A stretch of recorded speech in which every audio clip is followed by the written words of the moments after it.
ونستعينه ونستغفره ونؤمن به ونتوكل عليه ونعوذ بالله من شرور أنفسنا ومن سيئات أعمالنا من يهده الله فلا مضل له ومن يضلله فلا هادي له وأشهد أن لا إله إلا الله وحده لا شريك له وأشهد أن سيدنا ومولانا محمدًا عبده ورسوله صلى الله تعالى على خير خلقه سيدنا ومولانا محمد وعلى آله وأصحابه أجمعين.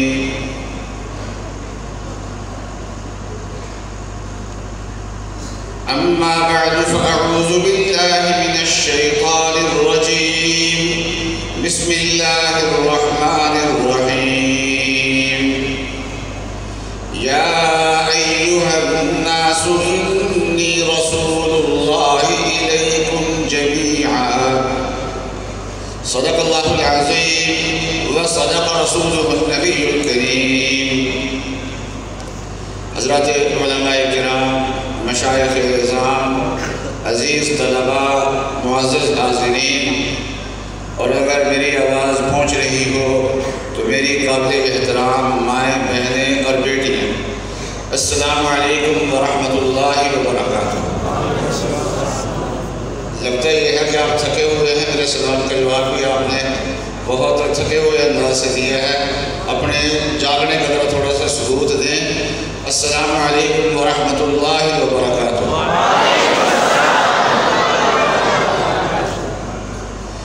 یہ ہاتھوں میں جو موبائل پکڑے ہوئے ہیں یہ چھوڑ دیں، باقی اسٹینڈ پہ جدھر لگائے ہیں وہ بھی ایک مرتبہ سیٹنگ کریں اور توجہ کی طرف وہ کریں۔ یہ میں آپ سے مخاطب ہوں، یہ موبائل سے دیکھیں، اس لیے ذرا جیب تھوڑا سا نیچے کریں۔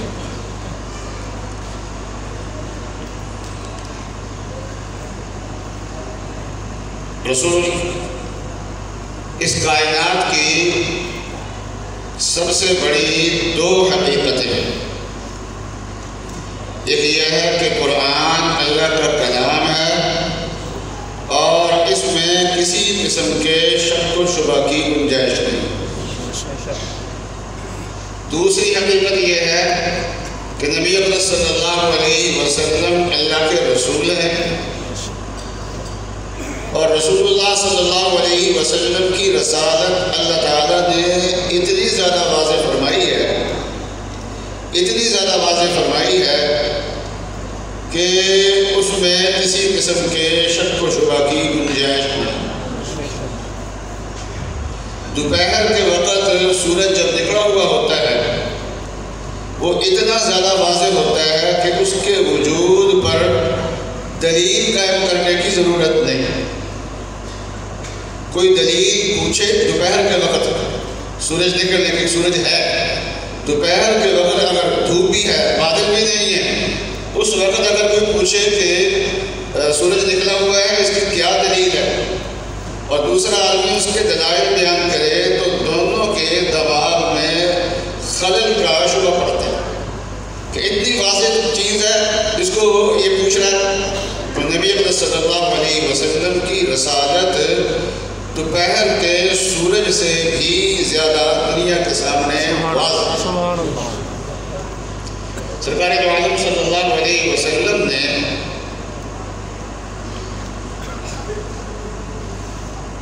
دنیا کے بادشاہوں کے نام اور اس وقت جو سپر طاقتیں تھی ان کے بادشاہوں کے نام دعوتی خطوط بھیجے تھے۔ سن 6 ہجری میں جب امن قائم ہوا، امن قائم ہونے کے بعد رسول اللہ صلی اللہ علیہ وسلم نے دعوتی خطوط بھیجے اور ان دعوتی خطوط میں آپ کا مضمون بہت مختصر تھا۔ مثلا اس وقت ایک بڑی طاقت تھی روم کی، اور روم کے بادشاہ کو قیصر کہتے تھے اور اس وقت جو قیصر تھا اس کا نام ہرقل تھا۔ اس میں حضرت صلی اللہ علیہ وسلم نے جو خط لکھا مختصر چند الفاظ ہیں کہ من محمد رسول اللہ الہ ہرقل عظیم الروم، یہ محمد الرسول اللہ کا خط ہے اور ہرقل کے نام ہے جو روم کا بڑا بادشاہ ہے۔ اور پھر فرمایا کہ ادعوک بدعایت الاسلام، السلام علی من اتبع الہدی، جو وہ ہدایت کا اتباع کرتا ہے اس پہ سلامتی ہو۔ ادعوک بدعایت الاسلام، میں تجھے اسلام کی دعوت دیتا ہوں، اسلم تسلم، تو اسلام قبول کر لے تو محفوظ ہو جائے۔ بس مختصر سا بات تھا۔ اس وقت جس وقت حضرت صلی اللہ علیہ وسلم نے خط بھیجا ہے تو ملک شام بھی روم کے زیر اثر تھا، تو رسول اللہ صلی اللہ علیہ وسلم نے روم کے بادشاہ کے نام خط لے جانے کے لیے جن کا انتخاب کیا وہ صحابی رسول ہیں، ان کا نام ہے دحیہ کلبی، بنو کلب ایک قبیلہ ہے۔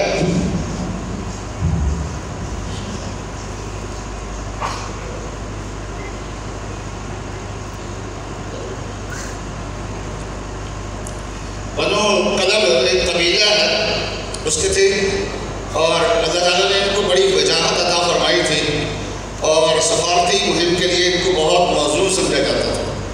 تو یہاں حضرت نے فرمایا کہ تم ان کے شام چل جانا، شام کا جو بادشاہ ہے اس کے ذریعے سے پھر روم جانا اور یہ خط لے کے جانا۔ جب دحیہ کلبی یہ ملک شام پہنچے ہیں تو اتفاق کی بات یہ ہے کہ روم کا بادشاہ بیت المقدس کی زیارت کرنے کے لیے آیا ہوا تھا، تو یہ وہیں پہنچ گئے اور یہاں کا جو بادشاہ تھا اس سے ملے اور اس سے مل کے اس کے ذریعے سے پھر روم کے بادشاہ سے ملے۔ روم کے بادشاہ نے پوچھا بھی یہ کیا لے کے آئے ہو؟ کہا کہ یہ مکے کے میں اللہ تعالیٰ کے نبی آئے ہیں، ان کی طرف سے یہ خط ہے، اس میں آپ کو اسلام کی دعوت دی گئی ہے۔ اس نے کہا خط تو بعد میں پڑھیں گے، جو نبوت کا دعویٰ کر رہے ہیں پہلے ان کے حالات معلوم ہونے چاہیے۔ یہ عزیز طلبہ انہوں نے صحیح بخاری میں پہلا باب جو پڑھا ہے وہ باب کیف کان بدء الوحی الی رسول اللہ صلی اللہ علیہ وسلم، اور اس میں یہ حدیث بھی تفصیل کے ساتھ ہے۔ یہ حدیث اس باب میں جیسے اگلے باب میں حدیث پوری تفصیل کے ساتھ موجود ہے۔ تو اس نے کہا کہ ان کے حالات معلوم کرنے کے لیے یہ پتہ کرو کہ اس علاقے میں مکے کے کچھ لوگ آئے ہوئے ہوں تو ان کو بناؤ۔ پتہ کیا گیا تو ابو سفیان اپنا قافلہ لے کے گئے ہوئے تھے، ابو سفیان کو اور ان کے ساتھیوں کو لوگ پکڑ کے لے گئے اور بادشاہ کے دربار میں لے گئے۔ جب یہ بادشاہ کے دربار میں پہنچے ہیں ابو سفیان خود ہی یہ سارا واقعہ بیان کرتے ہیں۔ جب ابو سفیان کے دربار میں یہ پہنچے ہیں تو ابو سفیان نے فرمایا کہ اس آدمی کو جانتے ہو جو یہ دعویٰ کرتے ہیں کہ میں اللہ کے نبی ہوں؟ میں نے کہا بالکل جانتے ہیں، ہمارے شہر کے ہیں، وہیں پیدا ہوئے تھے، اچھے طریقے سے ہم جانتے ہیں۔ اس نے کہا کہ تم میں سے کوئی آدمی نسب کے اعتبار سے ان کے قریب کون سا، رشتہ داری کس کی زیادہ لگتی ہے؟ لوگوں نے اشارہ کیا کہ ابو سفیان جو ہے نا یہ رشتہ داری کے اعتبار سے حضور صلی اللہ علیہ وسلم کے قریب۔ اس نے کہا کہ میں نے کچھ سوالات کرنے ہیں تو سوالات میں ان سے کروں گا اور یہ مجھے جواب دیں گے، اور باقی حضرات پیچھے لائن لگا کے بیٹھ جائیں، اور جہاں ان کی میرے سوال کے جواب میں یہ غلط بیانیں کریں وہاں پیچھے سے آپ کو بٹھا۔ اگلی کرسی پہ ابو سفیان کو بٹھا لیا، پیچھے کرسیوں کی لائن لگا کے ان کو بٹھا دیا، اس انداز سے بٹھایا کہ ایک دوسرے کو اشارہ کر کے بات کو سمجھا نہ سکے تو گڑبڑ نہ ہو سکے۔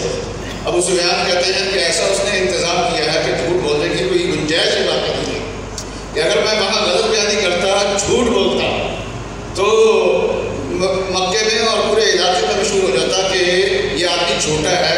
اس زمانے میں کافر بھی جھوٹ بولنے سے بچتے ہوتے تھے، اور آج ہم سچ بولنے کا کبھی اہتمام نہیں کرتے۔ آدمی جب حدیث میں آتا ہے کہ آدمی سچا ہونا تو پھر اس کو خواب بھی سچے آتے ہیں۔ کئی لوگ جو ہے نا وہ خوابوں کی تعبیر پوچھتے ہیں تو میں پوچھتا ہوں کہ آپ نے اس بات کا اہتمام کیا ہے کہ میں سچ بولا کروں گا اور جھوٹ نہیں بولا کروں گا؟ کہنے لگے اس چیز کا تو اہتمام کیا نہیں ہے۔ میں نے کہا کہ پھر آپ کے خط کے آپ کے خواب کے سچا ہونے کی کوئی ضمانت نہیں۔ پہلے اپنے آپ کو اس قابل بناؤ کہ آپ کا خواب جو ہے وہ سچا ہو۔ تو یہ آگے بیٹھ گئے تو ہرقل نے پہلا سوال یہ کیا کہ کیف حسبہ، کہ اس کا خاندان کیسا ہے؟ اس نے کہا جو ہمارے علاقے میں ان کا خاندان سب سے عالی خاندان۔ دوسری بات اس نے یہ پوچھی کہ یہ جو انہوں نے نبوت کا دعویٰ کیا ہے، اس دعویٰ کرنے سے پہلے کبھی انہوں نے جھوٹ بولا ہے؟ کہنے لگے کہ اس سے پہلے ہم نے ان کی زبان سے کبھی جھوٹ نہیں سنا۔ پھر اس نے اگلا سوال کیا کہ ان کے خاندان میں کوئی بادشاہ بھی تھا؟ بادشاہ بھی ہوا؟ کہا جی نہیں، ہمارے تو بہت قبائلی زندگی ہے، ہمارے یہاں بادشاہ ہوتا ہی کوئی نہیں ہے، عرصہ ہوا ہمارے یہاں کبھی کوئی بادشاہ نہیں ہوا، ان کے خاندان میں بھی کوئی بادشاہ نہیں ہوا۔ انہوں نے کہا کہ تمہارے علاقے میں پہلے کوئی نبی آئے؟ اب اسماعیل علیہ السلام کے بعد اس علاقے میں کوئی نبی نہیں آئے تھے۔ نبی آتے رہے لیکن حضرت اسحاق علیہ السلام کی اولاد سے آتے تھے، بنی اسرائیل سے انبیاء آتے تھے۔ اسماعیل علیہ السلام کی اولاد میں ایک نبی آئے ہیں اور سرکار دو عالم صلی اللہ علیہ وسلم ہے۔ میں نے کہا ہمارے علاقے میں تو اس سے پہلے کوئی نبی آیا ہی نہیں، کسی نے نبوت کا دعویٰ کیا ہی نہیں ہے، یہ بالکل نئی چیز ہے ہمارے لیے۔ اس نے کہا کہ پھر مجھے یہ بتاؤ کہ اس کے جو ساتھی ہیں وہ بڑھ رہے ہیں یا کم ہو رہے ہیں؟ اور کہ دن بدن اہل ایمان بڑھتے جا رہے ہیں، ان کے اندر ترقی ہو رہی ہے۔ پھر انہوں نے پوچھا کہ بادشاہ نے سوال کیا کہ کوئی آدمی ان کا دین چھوڑ کے ناپسند کر کے مرتد ہو کے چلا جاتا ہو، ایسا ہوا؟ اور نے کہا کہ نہیں، جو ایک مرتبہ کلمہ پڑھ لیتا ہے، جتنی مرضی اس کو سزا دے لیں، جتنا مرضی اس کو پیٹ لیں، وہ کبھی بھی چھوڑ کے نہیں جاتا، دین کو نہیں چھوڑتا۔ اس نے کہا کہ تمہارا اور ان سے کبھی جنگ بھی ہوئی ہے؟ یہ بادشاہ سوالات کر رہا ہے، تمہاری ان سے کوئی جنگ بھی کبھی ہوئی ہے؟ انہوں نے کہا جی ہاں، ہماری جنگیں ہوئی ہیں۔ تو پھر کیا انجام ہوا؟ انہوں نے کہا کہ الحرب السجال، کہ کنویں کا جو ڈول ہوتا تھا وہی حساب ہمارا ہے کہ ڈول کبھی اس کے ہاتھ میں ہوتا ہے، کبھی اس کے ہاتھ میں ہوتا ہے۔ میں کنویں میں چل جاؤں گا تو ڈول میرے ہاتھ میں ہوگا، میں فارغ ہو کے چل جاؤں گا، جو آدمی آئے گا اس کے ہاتھ میں وہ ڈول ہوگا۔ یہ کنویں کے ڈول کی طرح ہے، کبھی لڑائی جنگ ان کے حق میں چل جاتی ہے، وہ کامیاب ہو جاتے ہیں، کبھی جنگ ہمارے حق میں ہو جاتی ہے تو ہم کامیاب ہو جاتے ہیں۔ اس طریقے سے ادل بدل ہوتا رہتا ہے۔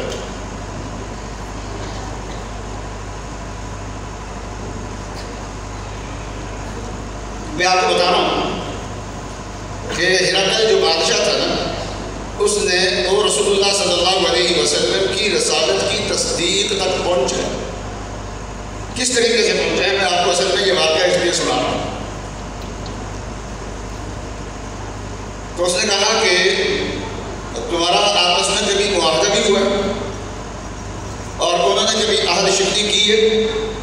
جی آج تک تو ہم نے نہیں دیکھا کہ کبھی انہوں نے عہد شکنی کی ہو، معاہدہ توڑا ہو۔ ہاں البتہ اب ہماری ان کے ساتھ ایک معاہدہ ہوا ہے، وہ دیکھو پورا کرتا ہے یا نہیں کرتا۔ کہنے لگے کہ اس سے پہلے کوئی بات میں اپنی داخل نہیں کر سکا، صرف یہ ایک موقع ایسا تھا، بھائی ادھر دیکھو بھائی، ایسے ادھر کیسے بیٹھا، ایسا نہ بیٹھا، بات سن لیا تو میں دھیان سے سن۔ میں بھی بیماری کی حالت میں بیان کر رہا ہوں، اس لیے میری زبان میں لکنت اور رکاوٹ آئے تو مجھے معذور سمجھیں۔ 2-3 دن میں صاحب فلاش رہا ہوں، اب آج اٹھ کے آیا ہوں، تو اس لیے تو میں بات کس کی کر رہا تھا؟ تو اب اس کو بیان کرنے لگے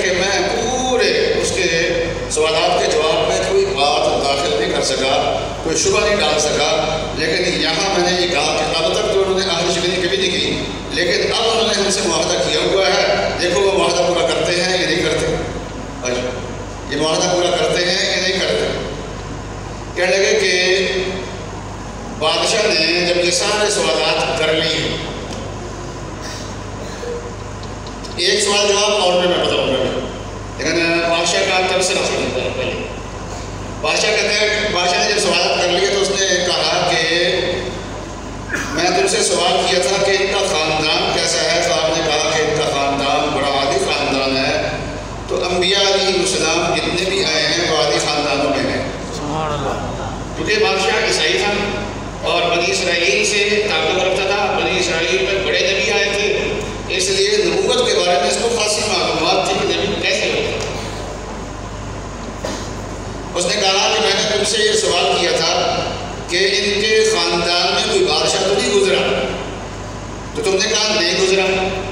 اگر ان کے خاندان میں کوئی بادشاہ گزرا ہوتا تو تم کہہ سکتے تھے کہ جی ہاں بادشاہت ان کے ہاتھ سے نکل گئی تھی، دوبارہ بادشاہی حاصل کرنے کے لیے نبوت کا سہارا لیا، نبوت کے دعوے کا سہارا لیا، لیکن یہاں یہ صورتحال بھی نہیں ہے۔ اور کہنے لگا کہ میں نے یہ بھی تم سے پوچھا تھا کہ تمہارے علاقے میں اس سے پہلے کوئی نبی آیا ہے، تو تم نے کہا نہیں آیا۔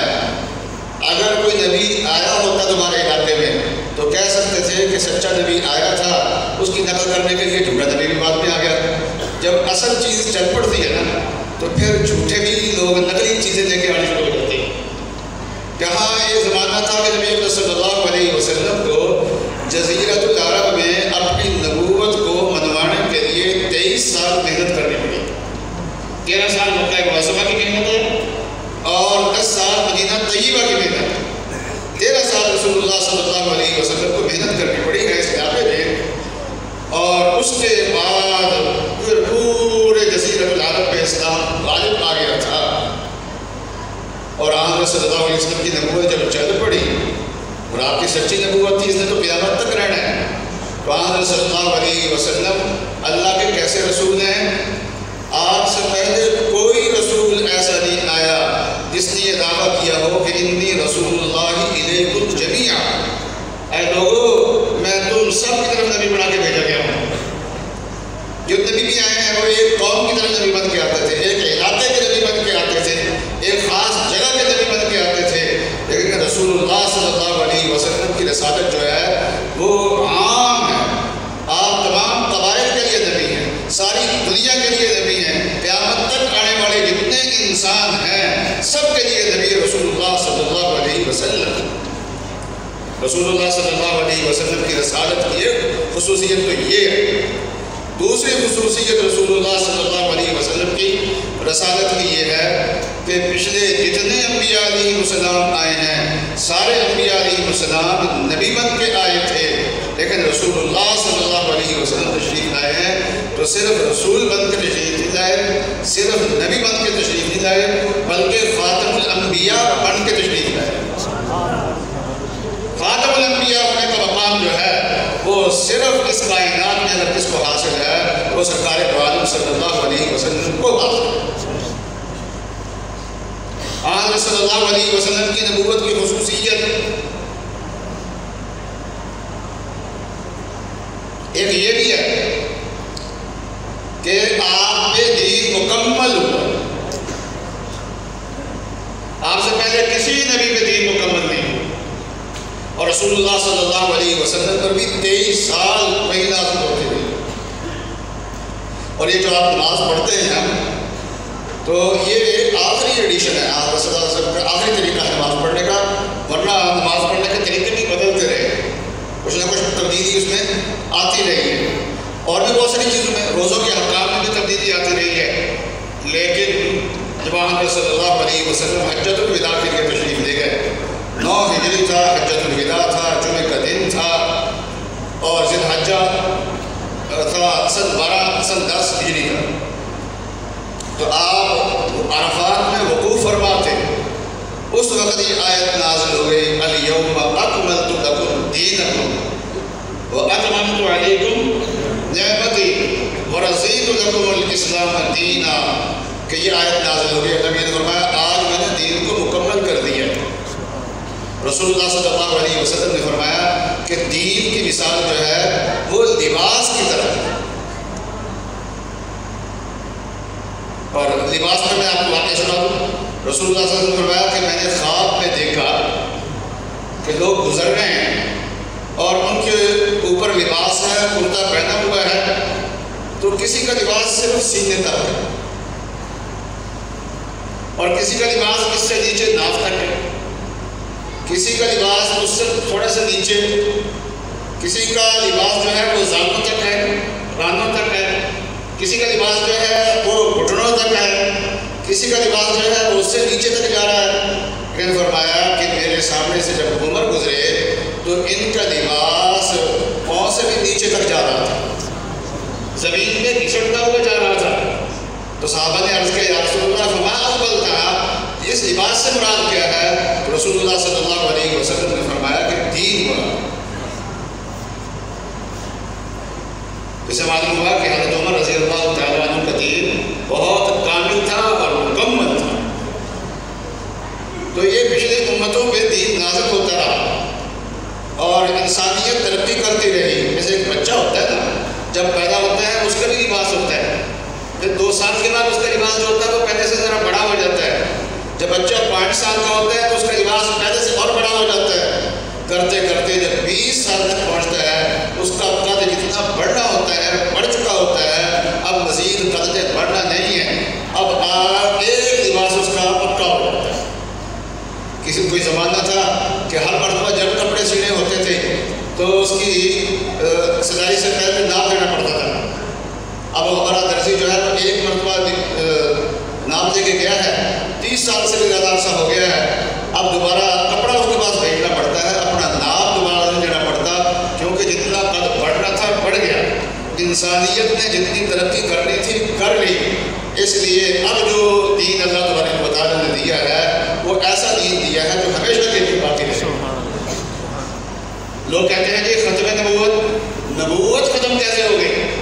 نبوت تو اللہ تعالیٰ کی رحمت ہے, اور رحمت اللہ کی رحمت کے بھی بند ہو سکتی ہے, بڑے دھوکہ دیتے ہیں.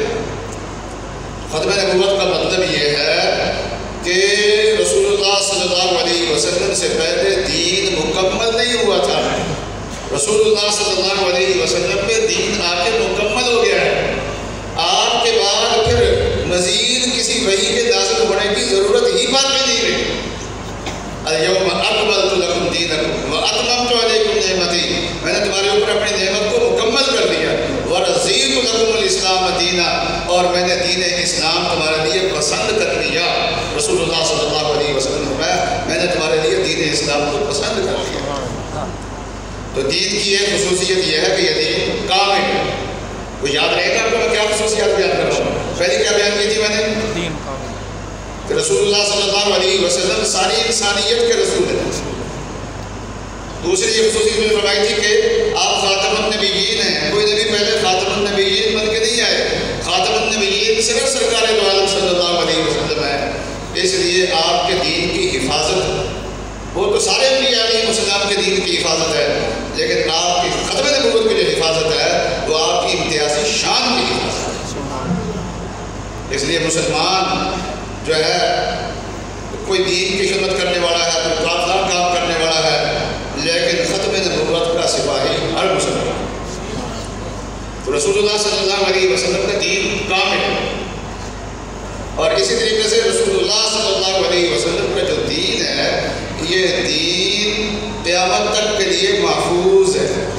اس نے محفوظ رکھنا ہے. دنیا کتنی دشمنیاں کر لے لیکن یہ دین جو ہے یہ محفوظ رہے گا. رسول اللہ صلی اللہ علیہ وسلم کی نبوت کا پورے عالم عرب میں, جزیرۃ العرب میں وہ مسلمان جو ہیں وہ پھیل گئے تھے اس وقت تک. اب کئی لوگوں نے دیکھا ماشاءاللہ یہ نبوت کا, نبی کا بڑا احترام ہوتا ہے, لوگ ان کی بات مانتے ہیں, یا اللہ ہم بھی جھوٹے نبوت کے دعوے کر دیتے ہیں. تو رسول اللہ صلی اللہ علیہ وسلم کا آخری زمانہ تھا کہ مسیلمہ کذاب نے نبوت کا دعویٰ کیا, اسود عنسی نے نبوت کا دعویٰ کیا. اسود عنسی یمن میں تھا اور مسیلمہ کذاب یہ یمامہ یمامہ کا علاقہ ہے، یہاں کا رہنے والا تھا. تو ان لوگوں نے بھی نبوت کا دعویٰ کر دیا. کیوں؟ اس لیے کہ رسول اللہ صلی اللہ علیہ وسلم کی نبوت بہت واضح ہو چکی تھی. جب اصل آتا ہے تو اس کی نقلیں بھی آنی شروع ہو جاتی ہیں. تو بادشاہ نے کہا کہ میں نے پوچھا کہ تمہارے خاندان میں پہلے بھی کوئی نبی ہوا ہے؟ تو تم نے کہا دور دور تک ہمارے خاندان میں کوئی نبی نہیں ہوا. تو اس کا مطلب یہ ہے کہ اگر پہلے کوئی نبی آیا ہوتا تو یہ کہہ سکتے تھے کہ نبی پہلے آئے تھے سچے نبی، تو انہوں نے ان کو دیکھ کے نبوت کا دعویٰ کر دیا ہے. ایسی صورتحال بھی نہیں ہے. کہنے لگا میں نے پوچھا کہ ان کے اوپر ایمان لانے والے بڑے بڑے چودھری ہیں یا غریب لوگ ہیں، ضعفاء ہیں؟ تو آپ نے جواب دیا تھا کہ ہاں کمزور لوگ ہیں. فرمایا کہ انبیاء علیہ السلام کے ماننے والے زیادہ تر کمزور لوگ ہی ہوا کرتے ہیں. عالی خاندان کے لوگ بھی تھے، حضرت ابوبکر صدیق بھی تھے، حضرت عمر بھی تھے، حضرت علی بھی تھے. یہ سارا عالی خاندان تھا. اور بھی بہت سارے لوگ تھے جو عالی خاندان کے تھے جو آپ پہ ایمان لائے ہیں، لیکن زیادہ تر لوگ غریب تھے، ضعفاء تھے، کمزور تھے. بادشاہ نے کہا کہ پہلے بھی جو انبیاء علیہ السلام آئے ہیں ان پہ ایمان لانے والے اسی طریقے سے کمزور لوگ ہی ہوئے ہیں. کمزور لوگ ہوا کرتے تھے. پہلے انبیاء علیہ السلام کی یہ صورتحال ہوتی تھی. کہنے لگا کہ میں نے یہ پوچھا کہ ان کے ایمان لانے کے بعد کوئی پھر بھی جاتا ہے؟ تو تم نے کہا نہیں. فرمایا کہ ایمان کی شان یہ ہے کہ جب یہ دل کے اندر ایک مرتبہ اتر جاتا ہے پھر کسی طریقے سے یہ نکلتا ہے. اللہ کرے ایمان جو ہے ہمارا دلوں کی تہوں تک اتر جائے. یہ دلوں کی تہوں تک اتارنے کے لیے بھی محنت کرنے کی ضرورت ہے. ایمان تو مل گیا تھا ہمیں ماں کی گود سے، جب ہم پیدا ہوئے تھے ایمان اسی وقت ہمیں مل گیا تھا. ایک طالب علم مجھے کہنے لگا کہ آپ ہمارے استاد ہیں، آپ کا مقام ہمارے والدین سے بھی زیادہ ہے. میں نے کہا کیوں؟ کہنے لگا جی والدین اوپر سے نیچے لے کے آئے اور آپ نے پڑھا کے ہمیں نیچے سے اوپر کیا ہے، آپ ہمیں اوپر لے جا رہے ہیں. میں کہا نہیں، والدین صرف دنیا میں آنے کا ذریعہ نہیں ہے. آپ کے پاس جو ایمان ہے وہ اس وجہ سے ہے کہ آپ مسلمان کے گھر میں پیدا ہوتے ہیں. آپ کو جو ایمان ملا ہے وہ اسی وجہ سے ملا ہے. طالب علم تھا، میں نے کہا کہ آپ طالب علم بھی کر رہے ہیں تو آپ کو کس نے اجازت دی ہے یہاں پڑھنے کے لیے؟ کہ والد صاحب نے، والدین نے مجھے اجازت دی ہے، ان کی اجازت سے میں پڑھ رہا ہوں. میں نے کہا کہ اساتذہ نے آپ کو بعد میں پڑھایا ہے لیکن آپ کے والدین نے آپ کے پڑھنے کا فیصلہ پہلے کیا ہے. جس نے فیصلہ آپ کے پڑھنے کا، عالم پڑھنے کا فیصلہ پہلے کیا ہے وہ آپ کو زیادہ بہت سے. تو اس نے کہا کہ یہ صرف جتنی بھی باتیں ہیں تو یہ ساری باتیں میں نے جواب دیا. اگر تم نے میرے سوالوں کا جواب صحیح دیا پھر یقین کر لو کہ وہ اللہ کے سچے رسول ہیں. سبحان اللہ. وہ اللہ کے سچے رسول ہیں، پھر یقین کر لو. اور فرمایا کہ لو كنت عنده لغسلت عن قدميه، اگر میں ان کے پاس ہوتا تو میں ان کے قدموں کو دھوتا. مطلب یہ ہے کہ میں ان کو دھو کے پیتا. یہ بھی آن صلی اللہ علیہ وسلم کی ایک خصوصیت ہے کہ دنیا کے حسین جتنے بھی ہیں ان پہ دل آتا ہے دیکھنے والوں کا. جنہوں نے ان کو دیکھا ہے وہ ان پہ مرتے ہیں دنیا کے حسینوں میں. جنہوں نے نہیں دیکھا، حضرت یوسف علیہ السلام جنہوں نے دیکھا ہے انہوں نے ہاتھ بھی کاٹ لیا اپنے، اور جنہوں نے نہیں دیکھا وہ نہیں مرے آپ کے اوپر. لیکن رسول اللہ صلی اللہ علیہ وسلم کی شان یہ ہے کہ جنہوں نے نہیں دیکھا، آپ کا حال سنا ہے، وہ بھی آپ پہ مر مٹنے کے لیے تیار ہے. میں آپ کے قدم دھو کے دیتا ہوں. اور آج بھی مسلمان اپنی سب سے بڑی سعادت یہ سمجھتا ہے کہ میرا خون قیمتی ہو جائے گا اگر یہ اللہ کے دین کے راستے میں بہ جائے گا. میری گردن قیمتی ہو جائے گی اگر یہ اللہ کے راستے میں اور نبی اکرم صلی اللہ علیہ وسلم کی ناموس کی حفاظت کے لیے کام آ گیا.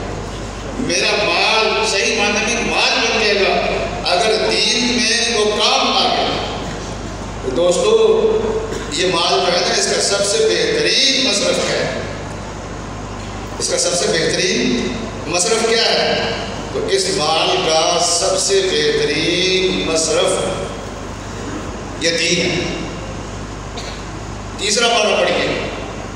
بات بڑی سمجھ آ رہی ہے نا حضرات کو؟ سمجھ آ رہی ہے؟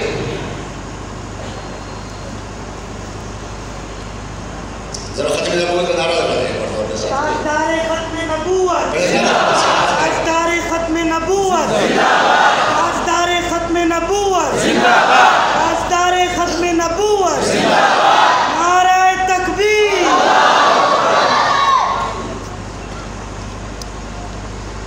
قرآن پاک میں تیسرا پارہ درمیان میں ذرا میں آپ کو بتا دوں کہ ہمارے مال کا سب سے بہترین مصرف کیا ہے۔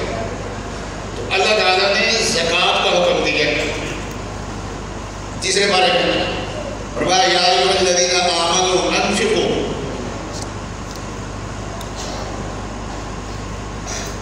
ما کسبتم مما،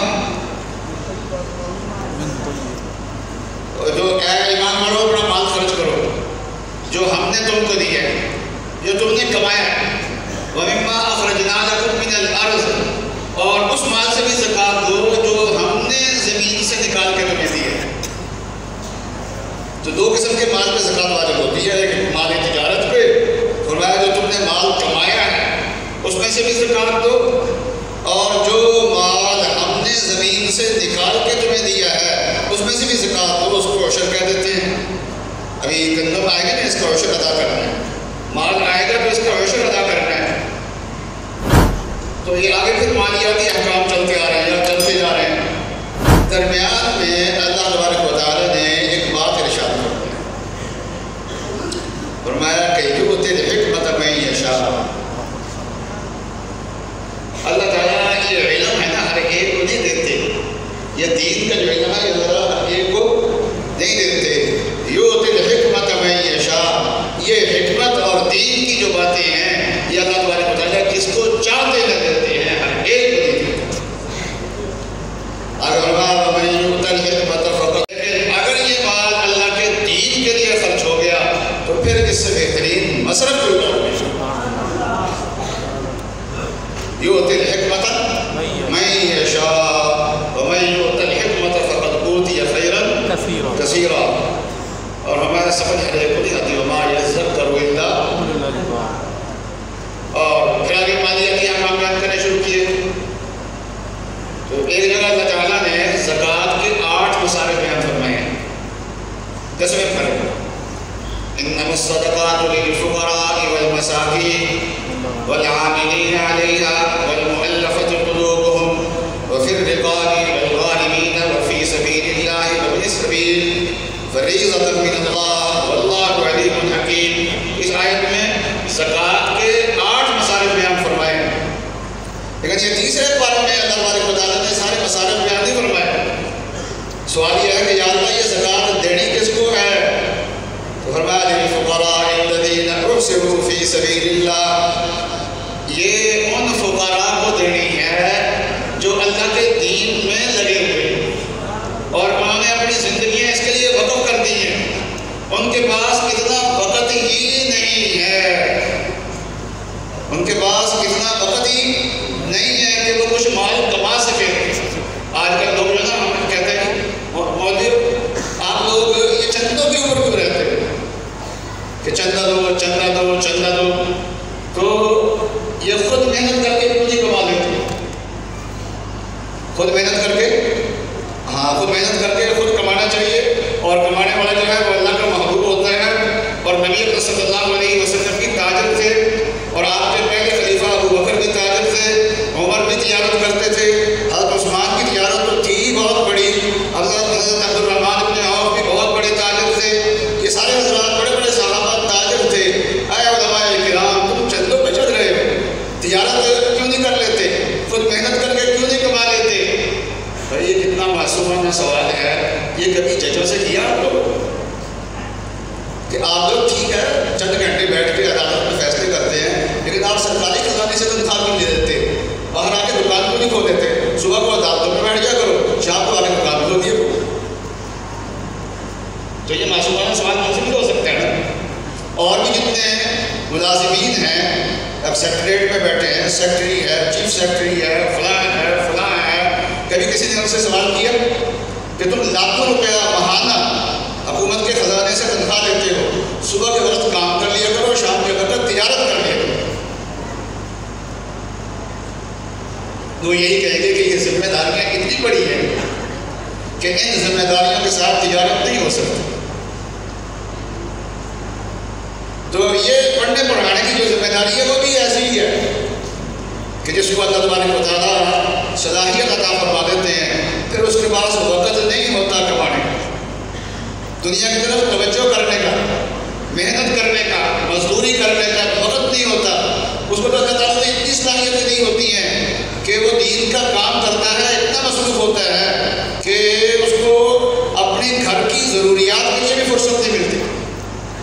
ابھی ہمارے سامنے قائد مدارس عربیہ تشریف لائیں گے حضرت مولانا قاری محمد انیس صاحب جلندری، تو پورے وفاق کے جو ذمہ دار ہیں، اپنے مدرسے کے بھی ذمہ دار ہیں، تو فرماتے ہیں اپنی ذات کے لیے بھی نہیں وقت ملتا، اپنے بچوں کے لیے بھی وقت نہیں ملتا، اپنے گھر والوں کے لیے بھی وقت نہیں ملتا، اور اپنے ادارے کی طرف توجہ کرنے کے لیے بھی وقت نہیں ملتا۔ سارا وقت جو ہے وہ وفاق کے لیے اور مدارس کے خلاف جو مخالفت کر رہے لوگ ان سے جنگ کرتے ہوئے گزر گئی، حکومتوں سے مذاکرات کرتے کرتے ساری عمر گزر گئی، لیکن وہ ساری صلاحیتیں جو ہیں وہ دین کے اندر ان کی لگی ہوئی ہیں، وہ تجارت نہیں کر سکتے ہوتے ہیں۔ قرآن کہتا ہے للفقراء الذین تحصروا فی سبیل اللہ لا یستطیعون ضربا فی الارض یحسبهم الجاہل اغنیاء من التعفف، کہ لوگ ان کو غنی سمجھتے ہیں، تم ان کا جا کے ہاتھ پکڑو۔ تو اللہ تعالیٰ نے جہاں زکوٰۃ کا بیان کیا ہے وہاں جا کے زکوٰۃ کے 8 مسالک جو دوسری جگہ بیان کیے ہیں، ان مسالک میں سے ایک مصرف کو تیسرے پارے میں اللہ تبارک و تعالیٰ نے اجاگر کیا ہے کہ للفقراء الذین احصروا فی سبیل اللہ، کہ زکوٰۃ انہیں کن کو دینی ہے؟ اور جو اللہ کے راستے میں لگے ہوئے ہیں، اللہ کے دین کے کام میں لگے ہوئے ہیں، اور اتنا لگے ہوئے ہیں کہ کسی اور کام کی ان کو فرصت ہی نہیں ملتی۔ یہاں اصول ہی یہ ہے کہ یہ دین کا کام ایسا ہے جس کے اندر جتنی زیادہ صلاحیت ہے اتنی چھٹی اس کی کم ہے۔ تو ایشن کا دستور نرالا دیکھا، جسے سبق یاد ہوا اسے چھٹی نہ ملی، تو یہ تو باقی ایسا ہے کہ اس کو چھٹی ملتی ہی نہیں ہے۔ تو قرآن یہ کہتا ہے، اب لوگ کہتے ہیں نبی اکرم صلی اللہ علیہ وسلم نے تجارت کی ہے تو خلفائے راشدین نے تجارت کی ہے، میں اس کی حقیقت بھی آپ کو ذرا بتا دیتا ہوں، سمجھ لیں، سن لیں۔ نبی اکرم صلی اللہ علیہ وسلم زکوٰۃ اور صدقہ نہیں دیتے تھے۔ آپ نے تجارت کی ہے اور پہلی مرتبہ آپ تجارت کے لیے اپنے چچا کے ساتھ تشریف لے گئے شام میں، لیکن راستے میں ایک راہب ملا، اس نے نور نبوت کو پہچان لیا اور اس نے کہا جیسے میں نے پہچانا ہے اس نور نبوت کو، اب شام جاؤ گے اور وہاں عیسائی لوگ رہتے ہیں، وہاں یہودی رہتے ہیں، وہ نور نبوت کو پہچان لیں گے اور ان کو ایذا پہنچائیں گے، اس لیے یہیں سے ان کو واپس کر دو، آگے لے کے نہ جاؤ۔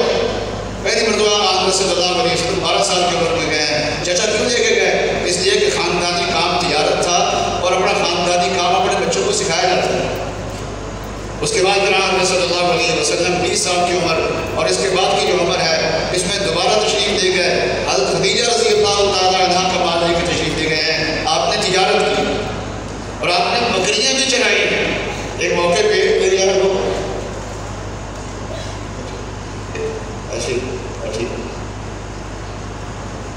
تو میں یہ کیا کر رہا تھا، بکریاں بھی چلیں۔ ایک غزوے میں حضرت رسول تشریف لے گئے تو صحابہ جو ہے نا وہ پینو بہت تھے، تو پینو کا پھل توڑنے کے لیے کھانے لگے۔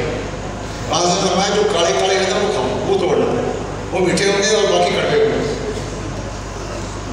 تو لوگوں نے تعلیم سے پوچھا کہ رسول اللہ آپ نے بکریاں چرائی ہیں؟ کیونکہ یہ بکریاں چونکہ چرواہوں کو پتا ہوتا ہے ایسا، آپ نے بکریاں چرائی؟ فرمایا صرف میں نے نہیں، اللہ کے ہر نبی نے چرائی ہیں بکریاں، ہر ایک نبی نے چرائی ہیں۔ لیکن جب آپ صلی اللہ علیہ وسلم کیا ہے نبوت آپ کو ملی ہے، وحی کا نزول شروع ہوا ہے، دین کا کام شروع ہوا ہے، اس کے بعد آپ تجارت کے لیے کبھی تشریف لے گئے ہوں، ایسا نہیں ہو گیا۔ مدینہ طیبہ میں آپ کے روزگار کا ذریعہ کیا تھا؟ آپ کے روزگار کا ذریعہ کیا تھا کہ کچھ انصار نے اپنے اپنے باغوں میں رسول اللہ صلی اللہ علیہ وسلم کے لیے کچھ کھجوریں مقرر کی تھیں، کچھ درخت، کہ یہ اس کا پھل جو ہے یا حضرت صلی اللہ علیہ وسلم کے پاس جائے۔ اس کے بعد جب فتوحات شروع ہوئیں، پھر ان فتوحات میں مال غنیمت میں بھی نبی اکرم صلی اللہ علیہ وسلم کو باغات ملے، پھر انصار کے یہ جو کھجوریں تھیں آپ صلی اللہ علیہ وسلم نے واپس کرنی شروع کر دی، ان کو واپس دے دی رسول اللہ صلی اللہ علیہ وسلم۔ تو یہ طریقہ تھا حضرت صلی اللہ علیہ وسلم کا، روزگار جو تھا وہ تجارت کے ذریعے سے نہیں تھا۔ حضرت ابوبکر صدیق نے بھی تجارت کی ہے، لیکن جس دن سے خلافت ملی اس کے بعد میں تجارت نہیں کی۔ نبی صلی اللہ علیہ وسلم کا اتباع جو ہے وہ پورا کرنا چاہیے، اور آپ کا تجارت کے بارے میں پورا جو اصول ہے وہ بیان کرنا چاہیے۔ زکوٰۃ کھانا کوئی عیب کی بات نہیں، صدقے کھانا کوئی عیب کی بات نہیں ہے، کیونکہ رسول اللہ صلی اللہ علیہ وسلم نے اصحاب صفہ کو صدقہ کھلایا۔ جب کوئی مال لے کے آتا ہے کھانے کی چیز اور آگے کہتا ہے ہدیہ ہے، تو رسول اللہ خود بھی کھاتے اہل صفہ کو بھی کھلاتے، جو موجود ہوتے ان کو بھی کھلاتے، اور کوئی آگے کہتا ہے یہ صدقہ ہے، وہاں حضرت صلی اللہ علیہ وسلم خود نہیں کھاتے تھے لیکن اصحاب صفہ کو دیتے تھے۔ جب نبی اکرم صلی اللہ علیہ وسلم نے ہمارے لیے صدقہ پسند کیا ہے، ہم مولوی لوگ کیوں کہیں کہ ہم صدقہ پسند نہیں کرتے، ہم زکوٰۃ پسند نہیں کرتے؟ نہیں، ہم زکوٰۃ پسند کرتے ہیں۔ ہم زکوٰۃ کیوں لیتے ہیں؟ اس لیے کہ اس زکوٰۃ کے لے کے ہم فراغت کے ساتھ دین کا کام کرتے ہیں۔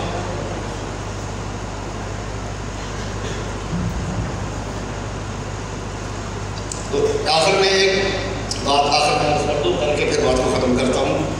تو وہ ابو سفیان سے جو سوال کر رہے تھے، بادشاہ نے سوالات کیے تھے، تو ابو سفیان نے کہا کہ میں نے بادشاہ کا ذہن منفی کرنے کے لیے رسول اللہ صلی اللہ علیہ وسلم کے بارے میں ایک بات اور کہی۔ میں نے کہا کہ میں آپ کو ایک واقعہ سناتا ہوں جو وہ بیان کرتے ہیں، آپ خود ہی سوچ لینا کہ اس میں سچ کتنا ہے۔ اس نے سوچا کہ وہ بات بتاؤں گا تو بادشاہ اس کو سچا نہیں مانے گا کبھی بھی۔ میں نے کیا؟ میں نے کہا کہ ان کا دعویٰ یہ ہے کہ ایک راتوں رات مسجد حرام سے مسجد اقصیٰ تک پہنچے ہیں، اور مسجد اقصیٰ سے پھر پہلے آسمان پہ، پھر دوسرے پہ، پھر تیسرے پہ، اس میں 7ویں آسمان پہ، عرش پہ، اور جہاں تک اللہ کو منظور تھا وہاں پر تشریف لے گئے ہیں۔ دیکھ لیں کہ آپ یہ کیسا ہے۔ اس کا خیال یہ تھا کہ بادشاہ جو ہے وہ بدظن ہو جائے گا، بدگمان ہو جائے گا۔ تو بادشاہ کے مجلس میں اس وقت کا جو عیسائیوں کا بڑا عالم تھا اور بیت المقدس میں وہ امام تھا، اس کا نام تھا ایلیا۔ تو ایلیا نے کہا کہ جس رات یہ واقعہ پیش آیا ہے نا، اس رات کا مجھے علم۔ مفتی محمد شفیع صاحب نے رحمۃ اللہ علیہ نے معرفۃ قرآن میں 15ویں پارے کے شروع میں تفسیر کرتے ہوئے یہ واقعہ لکھا ہے۔ اس میں لکھا ہے، اس نے کہا، جو بڑا باز عیسائی تھا نا، اس نے کہا کہ جس رات یہ واقعہ پیش آیا نا، اس رات کا مجھے پتہ ہے۔ تو بادشاہ نے کہا تجھے کیسے پتہ تھا؟ اس نے کہا کہ میرا ہر روز کا معمول ہے کہ سب جب چلے جاتے ہیں تو پھر میں سارے دروازے بند کر کے پھر جاتا ہوں۔ میں نے کہا کہ ایک رات ایسا ہوا کہ سب لوگ چلے گئے، بیت المقدس کی مسجد کے دروازے سارے میں نے بند کر دیے، درمیان کا دروازہ رہ گیا تھا، جب اسے بند کرنے لگا تو وہ بند ہی نہ ہو۔ اس کے تختے ہلے نہ، بڑا زور لگایا، کڑے میں لوگوں کو بھی بجایا، زور لگایا، نہ ترخانوں کو بجایا، مستریوں کو بجایا، زور لگایا، لیکن دروازہ نہیں ہلا اپنی جگہ سے۔ تو مستری کہنے لگے کہ اچھا صبح کو دیکھتے ہیں، چھت کا وزن دروازے پر شاید پڑ گیا ہے، اس کی وجہ سے صبح کو رندہ رندہ مارنا پڑے گا، تو اس لیے پھر شاید یہ دروازہ ہل جائے، تو یہ دباؤ میں آ گیا دروازہ۔ کہنے لگے ہم اس کو ایسے کھلا چھوڑ کے لگے، آج ایسے کھلا ہی سے۔ کہنے لگے صبح کو میں آیا اور آ کے دروازے کو پھر دیکھا تو آرام سے بند ہو گئے، اور کہنے لگا کہ پاس ایک چٹان پڑی ہوئی تھی، اس چٹان میں ایک سوراخ ہوا تھا، جس سے لگتا تھا کہ یہاں کسی نے کوئی باندھا ہے، کوئی جانور یہاں باندھا ہے۔ وہ براق باندھا تھا جبرائیل علیہ السلام نے وہاں پر۔ تو یہ ابو سفیان نے تو اس لیے اس کو بیان کیا تھا تاکہ جھوٹ ہو۔ اور آخری بات عرض کرتا ہوں، ابو سفیان کا اپنا تبصرہ کیا ہے۔ کہنے لگا کہ جب ہم باہر نکل رہے تھے نا، تو میں نے کہا کہ یہ اتنا بڑا بادشاہ بھی حضور صلی اللہ علیہ وسلم سے ڈر رہا ہے۔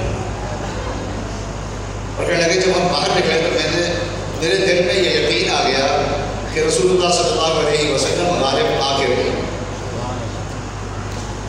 اور مجھے یقین آ گیا کہ رسول اللہ صلی اللہ علیہ وسلم غالب آ کے رہیں گے، اور فرمایا کہ پھر اللہ تعالیٰ نے اسلام میرے دل کے اندر داخل کر دیا۔ تو پہلے ابو سفیان تھے، ایمان لانے کے بعد پھر صحابی بنے ہیں، اور صحابی بن کے رضی اللہ تعالیٰ عنہ بنے ہیں، پھر اسی روایت کو روایت نقل بھی وہ خود ہی کر رہے ہیں، اور بخاری شریف میں انہی کی روایت کے ساتھ یہ روایت موجود ہے۔ تو یہ میری ایک ابتدائی باتیں تھیں جو میں نے آپ سے عرض کی، اسی پہ میں اپنی بات کو ختم کرتا ہوں۔